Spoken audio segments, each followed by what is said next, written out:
For years, Meghan Markle has told the world one story. The polished interviews, the Netflix specials, the Oprah sit-down, all carefully framed to present her truth. But behind that glossy surface sits a family feud so raw and so messy, it has spilled into courtrooms, talk shows, and tabloid headlines. Her half-sister Samantha calls her a liar. Her father Thomas says he was betrayed. And judges in Florida are now questioning whether Meghan's carefully chosen words can survive legal scrutiny. This is not just gossip. This is a battle over reputation, loyalty, and the secrets of a fractured family. Secrets Meghan never wanted dragged into the light. Tonight we break down the contradictions, the courtroom drama, and the explosive moments that shattered the Markle family from the inside out. This is what Meghan never told the world. The entire legal war between Meghan and Samantha began with just a few words. During the Oprah interview, Meghan looked directly at the camera and described herself as someone who grew up as an only child. It sounded simple, almost innocent, but to Samantha it was like a blade across her reputation. How could Meghan erase the existence of not one, but two half-siblings who were very much alive and publicly vocal? But I grew up as an only child, which everyone who grew up around me knows. That single line formed the spine of Samantha's lawsuit in March of 2022. She argued the words were not just hurtful, but demonstrably false, crafted to undermine her credibility and cast her as irrelevant. The claim was that Meghan deliberately painted herself as sibling-free to reinforce the Cinderella narrative, an underdog girl who had no family to lean on until Prince Harry swept in. The suit sought $75,000 in damages, small compared to the global attention it drew, but symbolic in what it represented. Samantha's filing essentially accused Meghan of rewriting her childhood to fit a fairy tale script. Her legal team insisted that Meghan and Samantha had a meaningful relationship, that Meghan had spent time with her older sister during formative years, and that the only child label was not just inaccurate but defamatory. Yet Meghan's defense struck back just as hard. Her lawyers argued that the phrase was not a factual claim, but an opinion about how Meghan felt growing up. That is a crucial distinction because under American law, opinions are protected speech. Meghan's legal team essentially told the court that the only child remark was not about biology or birth certificates, but about perception. And I wished I had siblings.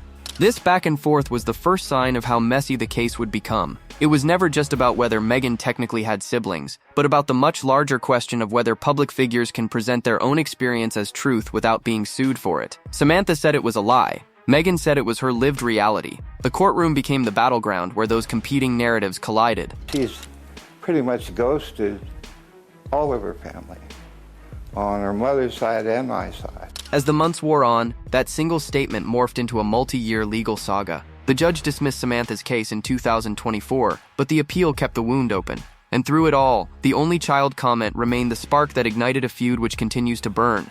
You know, she really had no one to reach out to. If the Oprah interview sparked Samantha's anger, it was the Netflix series that poured gasoline on the fire. In the 5th episode of Harry and Meghan, viewers watched as Christopher Boozy, founder of Bot Sentinel, made some of the boldest claims yet about Samantha's role in the online hate storm. For Meghan's critics, it sounded like evidence. For Samantha, it was the basis of her most explosive defamation claims. Boozy looked into the camera and alleged that Samantha was tied to harassment campaigns against Meghan, campaigns that generated millions of impressions online. To Samantha, it was not just offensive, it was devastating. She insisted she was not behind any hate group, and that Boozy's words branded her as a digital villain to millions of viewers around the world. Well, first of all, I'm not going to call it a documentary. I could only think, when I was trying to appropriately name it, it was a flopumentary. The weight of that moment cannot be overstated. Suddenly, the lawsuit was no longer about one sentence in an Oprah interview. Now it was about a global streaming giant, a documentary watched by millions, and an allegation that made Samantha sound like a professional troll. Her attorney fired back immediately, claiming the accounts were hacked, that so-called imposter profiles were being wrongly pinned on her. Was this on Facebook and Twitter? And I don't have an Instagram account. Yet here lies the contradiction that made the case so combustible. Meghan's defenders saw Boozy as a data-driven truth-teller, a man with the numbers to prove that a hate machine had been built around tearing her down. Samantha's side saw him as reckless, biased, and in their words, defamatory. And the Netflix series did not balance the scale. Instead, it placed Samantha squarely in the role of antagonist, the half-sister who allegedly amplified cruelty for clicks. Boozy himself is no stranger to controversy, often using fiery language online. That gave Samantha's lawyers more ammunition, suggesting his credibility was compromised. Yet none of that mattered as much as the raw optics. Samantha's name, her face, and the suggestion that she was part of a hate group had been broadcast worldwide. So there are so many fake accounts out there that are out there saying disparaging things and parody. This Netflix fallout escalated the legal fight into something bigger than family squabbles. It became a clash between Hollywood storytelling and courtroom fact-checking, between a sister fighting to clear her name and a duchess insisting her story was the truth. And once again, Meghan's image was placed at the center of a storm she could not completely control.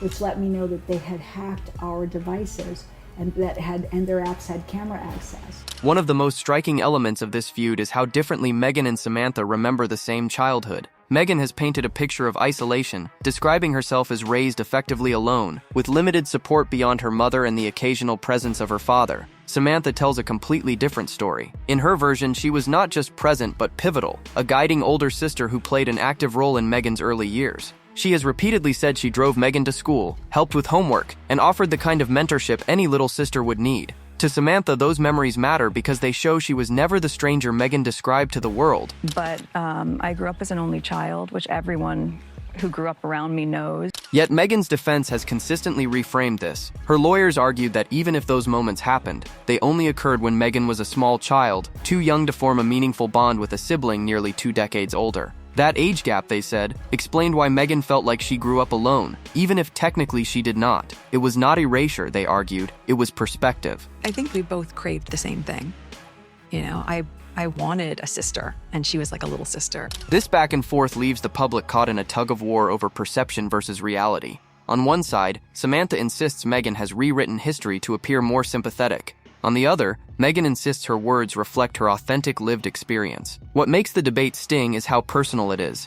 These are not arguments about policy or politics, but about the fragile memories of family. Thomas Markle has weighed in as well, and his comments only complicate matters further. He has claimed Meghan was ungrateful for the support she received, dismissive of the help the family provided, and intent on crafting her own narrative at any cost. She said she raised her. I never said I raised her. I said I was integral in her life until about 12. This split in childhood narratives underscores why the lawsuit cut so deeply. For Samantha, it was not just about one phrase on Oprah, it was about being erased from Meghan's life story. For Meghan, it was about having the right to describe her feelings and her memories, no matter how her siblings remembered them. Meghan lived with me from the 6th grade to high school. The result is a stalemate of memory, where two sisters tell two very different versions of the same past, and the world is left trying to decide whose account feels closer to reality. If Meghan and Samantha cannot agree on the past, their father Thomas Markle has made sure his voice will never be left out of the present. For years, he has given interviews describing his role in Meghan's life, often with bluntness that makes headlines on its own. At the core of his grievance is money, specifically his claim that he funded Meghan's education, her lifestyle, and even her early career, only to be discarded when she achieved fame. Thomas has said again and again that he sacrificed to give Meghan the best opportunities. From private school tuition to college expenses, he frames himself as the parent who gave everything, only to be denied even a relationship with his daughter's children. And I never saw anything like that with her.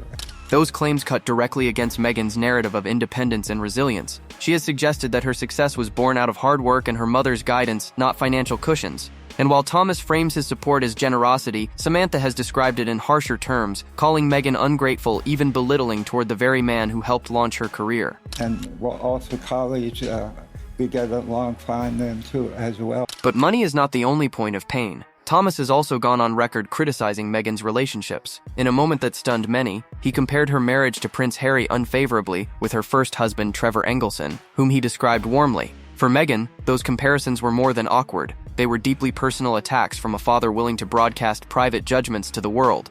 I haven't seen Meghan and Harry in 5 years.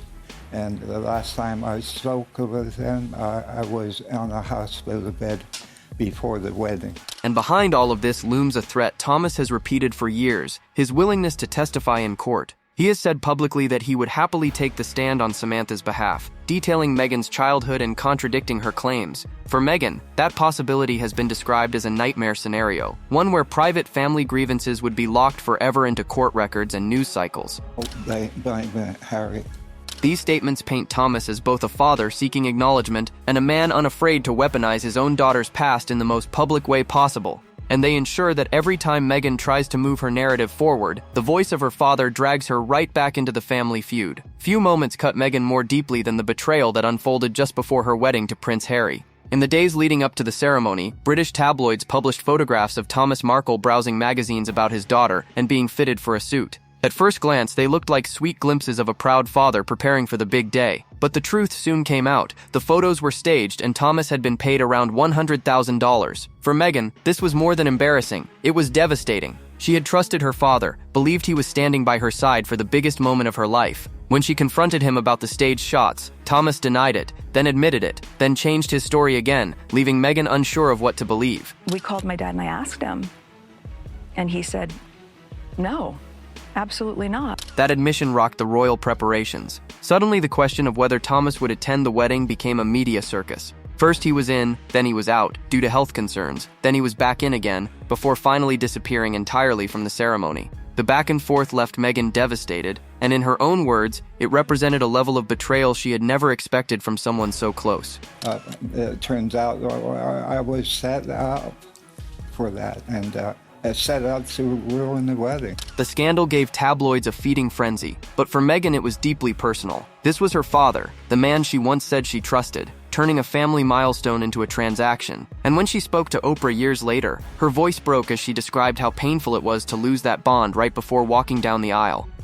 Incident with those staged paparazzi photographs, and that had caused a breakdown before the wedding. Thomas has since defended his choice, arguing he felt cornered, harassed, and manipulated by photographers who promised to reshape his public image. But for Meghan, no excuse could erase the fact that the moment he chose to sell his image was the same moment she needed his support most. Well, they waited till 3 days before the marriage and released the photos.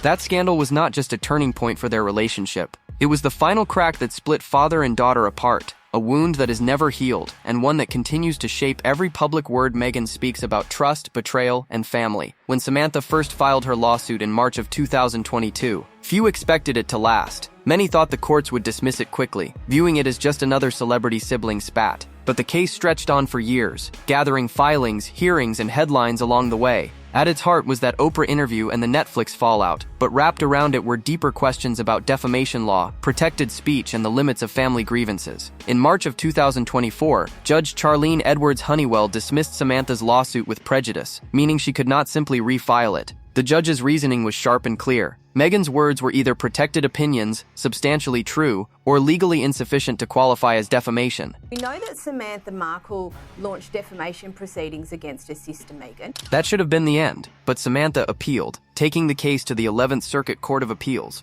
In September of 2025, oral arguments unfolded in Jacksonville, Florida, and if Samantha had hoped for redemption, the courtroom mood offered the opposite. Chief Judge William Pryor questioned her attorney's entire approach, pointing out that he had failed to challenge all the grounds of the original dismissal. In other words, the appeal was incomplete, flawed from the start. Without addressing the core finding that Meghan's statements were protected opinions, the appeal had no real path to success. But the court found that this was not the case. Observers described the hearing as brutal for Samantha's side. Reporters noted the judge's skepticism was almost palpable. And when the hearing ended, legal analysts widely agreed the case was effectively finished. Meghan successfully sued the Mail on Sunday for publishing that letter. But even in defeat, the lawsuit had already achieved something for Samantha. It kept her sister's words under public scrutiny, extending the feud in headlines and interviews for more than 3 years. Meghan, on the other hand, was described as furious that the legal battle refused to die, especially as she attempted to relaunch her public image with new business ventures and her return to social media. Those are also attempts at defamation, libel.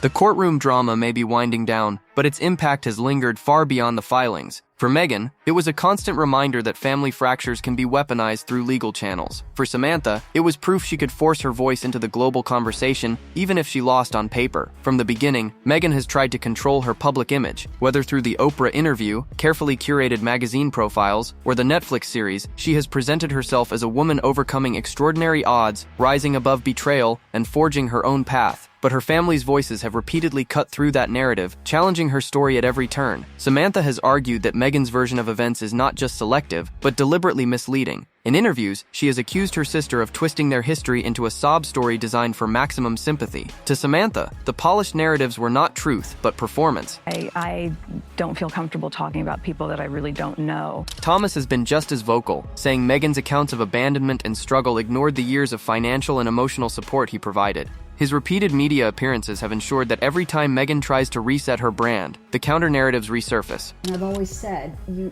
shouldn't regret telling the truth. The result is an ongoing credibility tug-of-war. Meghan's defenders point to her right to tell her own truth, emphasizing that feelings of loneliness or betrayal cannot be disproven by someone else's memory. But her critics argue that once she turned her story into a global brand, selling it through multi-million-dollar media deals, her words became fair game for fact-checking and challenge. Meghan herself has acknowledged how brutal the family backlash feels. In one interview, her tone carried a mix of sorrow and defiance as she described the strain of being attacked by relatives she insists barely played a role in her life. However, I love my daughter very much.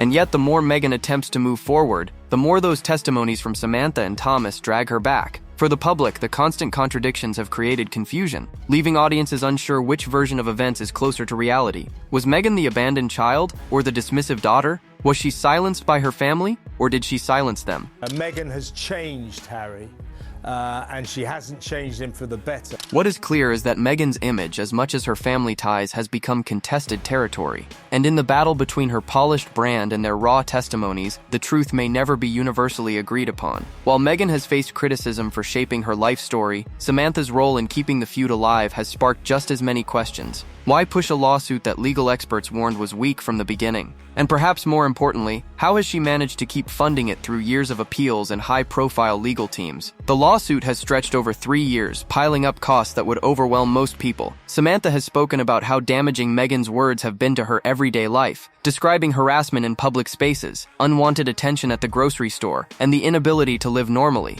But critics point out that she has also leaned into the publicity, writing books, giving interviews, and keeping her name tied to Meghan's at every turn. Because I was being stalked and harassed. Supporters say this proves she has been a victim, her reputation unfairly shredded by a sister with a massive platform. Detractors argue it reveals another motive: money and visibility. Books, documentaries, and interviews bring revenue and attention, even if the lawsuit never delivers a payout. Intimidate them, harass them, and encourage others on a wide scale to engage in targeted harassment. Yet, behind the scenes, legal experts remain baffled about how Samantha has managed to bankroll years of filings. Some speculate private backers may be quietly funding the case, driven by personal or political motivations. Others think the costs may not be fully covered at all, with attorneys gambling on exposure rather than guaranteed payment. The uncertainty fuels even more intrigue. At the same time, Meghan's team has painted Samantha's persistence as vindictive, designed not to win, but to keep Meghan tied to negativity during key moments of her career. With Meghan relaunching her public image through new projects and social media returns, the lawsuit became a shadow she could not escape. They have the money and the social or the financial resources to protect themselves. And that may be the ultimate cost of this feud. Neither sister walks away unscathed. Samantha, by her own account, has lost peace, privacy, and credibility. Meghan, meanwhile, finds her every move judged against the accusations of her estranged family. People license or the right to engage in criminal activity against me. No matter the legal outcome, the financial and emotional toll of this battle has already been devastating for both women. What began as a fight over words has turned into a cycle of public exposure neither one can seem to escape. For Meghan, the timing of Samantha's lawsuit could not have been worse. Just as she was preparing to step back into the spotlight, relaunching her public image and testing new business ventures, the legal feud kept dragging her name into the mud. Every time she tried to talk about her lifestyle projects or her charitable goals, headlines instead shouted about courtroom filings and sibling betrayals. The tension became even sharper when Meghan announced her return to Instagram. After years of silence on the platform, her reappearance was meant to feel like a reset. Instead, it collided with Samantha's appeal, forcing the public to see Meghan's carefully staged posts alongside news that her family was still in court fighting her words. There was such an obsession about anything in my world, including tracking down my parents. Observers say this clash between brand building and courtroom drama put Meghan under intense pressure. On one side, she wanted to project glamour, confidence, and independence. On the other, she was stuck responding to accusations from her family that undermined those very qualities. Even if Meghan never mentioned the lawsuit publicly, the shadow of it lingered over everything she tried to launch. Her Netflix series, initially a crown jewel in her media empire, became a double-edged sword. What was meant to solidify her narrative instead provided fuel for Samantha's legal claims, and as critics piled on calling the series self-serving or even a floppumentary, Meghan's brand took another hit. Both of them in that media frenzy, but for over a year, The UK tabloids were trying to find my dad, offering people so much money to try to find his address. Meanwhile, Thomas's public appeals only made things worse. Each time he appeared on television, begging for contact with his daughter and grandchildren, Meghan's brand of strength and independence risked looking cold or unfeeling. Whether fair or not, her silence gave critics a chance to paint her as dismissive of family bonds. And of course, there is an irony that they've now been doing a series of interviews and pictures to promote their own image and make lots of money out of that, in different ways. Insiders say Meghan was livid about the timing of the appeal, furious that her sister could hijack the narrative every time she attempted a comeback. It was not just about reputation, it was about control. Meghan's team had invested heavily in rebuilding her image, and the lawsuit threatened to unravel that investment with each new headline. We were attacked by the press every day. The brand Meghan has fought to protect remains caught between two worlds: the polished, glamorous life she wants to present, and the messy, unresolved family drama that refuses to stay hidden. When you step back from the lawsuits, the interviews, and the staged photos, what becomes clear is that this saga was never just about defamation. It was about a family torn apart, their private struggles laid bare in a way few households could survive. The Markle feud became a public spectacle, feeding tabloids, fueling documentaries, and drawing in judges who were forced to weigh personal memories as legal evidence. The appellate hearing in September 2025 seems to mark the end of the legal road. Judges questioned Samantha's case so aggressively that analysts said it had no real chance of survival. Yet the damage for everyone involved was already done. Now, these proceedings have now come to an end. What was the result, and how does this make Meghan look going forward? Samantha spent years and untold resources trying to prove Meghan's words destroyed her life. Meghan spent those same years furious that her family refused to let her story stand uncontested. And Thomas, caught in the middle but never silent, gave interviews that ensured the feud remained on the front pages long after the wedding that was supposed to unite them all. Meghan is all about the truth. And the truth for the rest of us is sort of facts and data and pretty much stuff that can be proven by a number of sources. Beyond the courtroom, this story became a case study in how modern celebrity intersects with family fracture. A sister's memoir, a father's staged photographs, a Netflix series, and a federal appeal, all tied together by one woman's attempt to tell her truth. The Markle feud shows how, in the digital age, private grievances do not stay private. They become amplified, monetized, and litigated in ways that ripple far beyond the people involved. I want to see my grandkids, and I think the king would like to see his grandkids as well. And yet, after years of headlines and hearings, the ultimate truth may be that no court can fully settle this fight. It is a battle of perception, of competing memories, and of wounds that run far deeper than any judge's ruling. How can I fix this? So where does this leave Meghan? Her brand, her projects, her public life will continue. But the family feud remains etched into the public record, impossible to erase. For Samantha and Thomas, the story has given them a voice, but also tied their legacy to accusations and pain. And for the rest of us, it leaves a lingering question: what was real, what was performance, and what was lost forever in the crossfire of one of the most public family feuds of our time? This is what Meghan never told the world.